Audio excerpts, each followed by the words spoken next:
The Frogs and Their King. There was a little pond in the middle of the forest, in which lived a large number of frogs. They were always happy and cheerful until they heard from a sparrow about kings. One day a sparrow came near the pond and spoke to the frogs. The sparrow said, "Every creature in the world has got their own kings.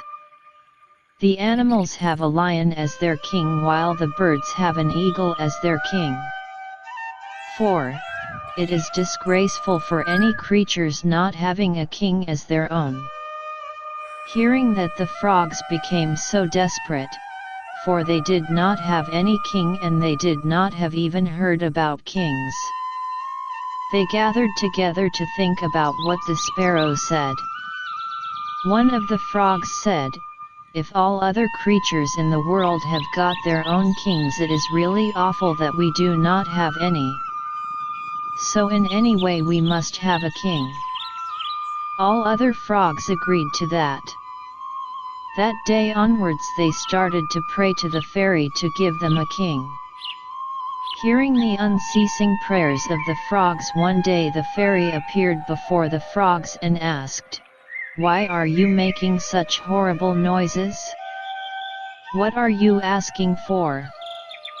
Hearing that, the frogs said, "Dear fairy, all creatures in the world have got their own kings while we do not have any. So, please give us a king." The fairy asked, "Are you really missing anything without a king?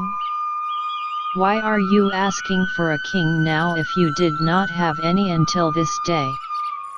The frogs replied, "Dear fairy, we do not really know what we are missing without a king. But now, after hearing the sparrow, we think that we cannot be happy without a king.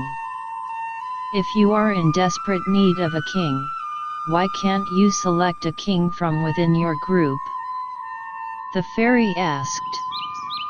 "No fairy, we want a king from outside," all the frogs said in a chorus.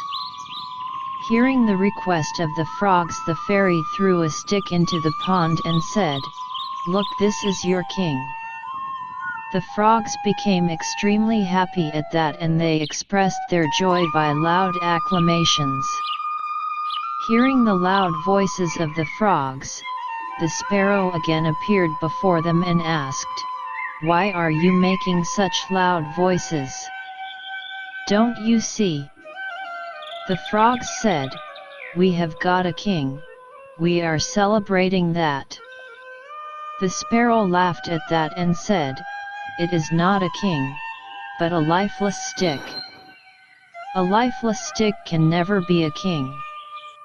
Hearing that, the frogs became desperate again and they started to pray to the fairy in their loud voice. The fairy appeared before them and asked, "Why are you disturbing others by making loud noises? What do you want now? Have you not got your king?"